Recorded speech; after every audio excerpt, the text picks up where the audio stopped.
Good morning, good afternoon, good evening to everyone.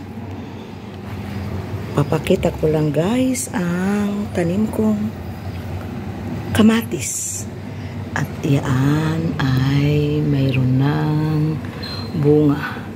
Ito ay yung parang ano ba yun? Cherries ba guys? Kalaki lang na variety ng kamatis. Ayan, tingnan nyo ang bilog-bilog. Ayan. At mayroon pa dyan.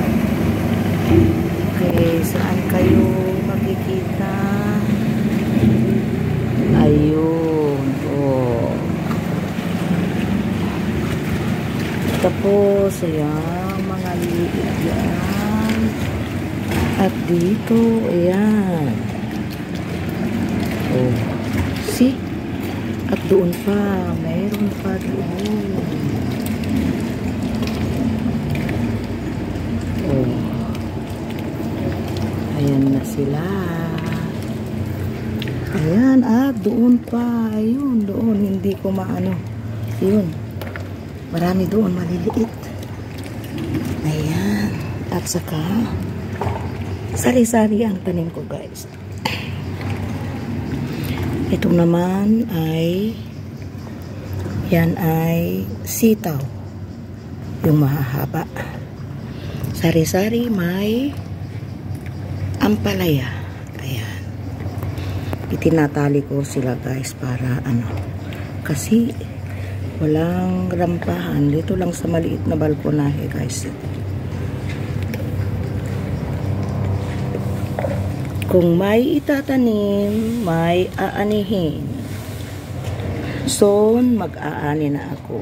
Dahil medyo malaki-laki na mga yan.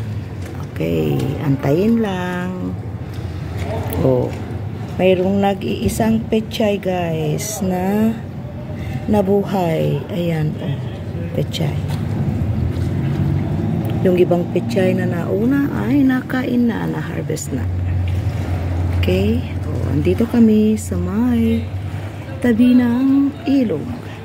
Ayun, ilog, kanal pala.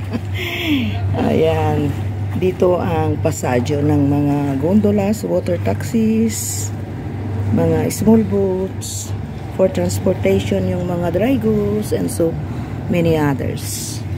Okay, thank you guys for watching. Please don't skip ads.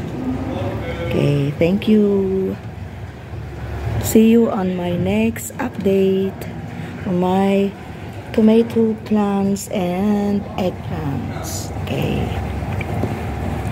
At nakaharvest ako kanina. Ayan, tingnan nyo. Doon sa kabilang balkonahe. This is my first harvest ng ampalaya. Kunti lang pero it can help sa pinakbet.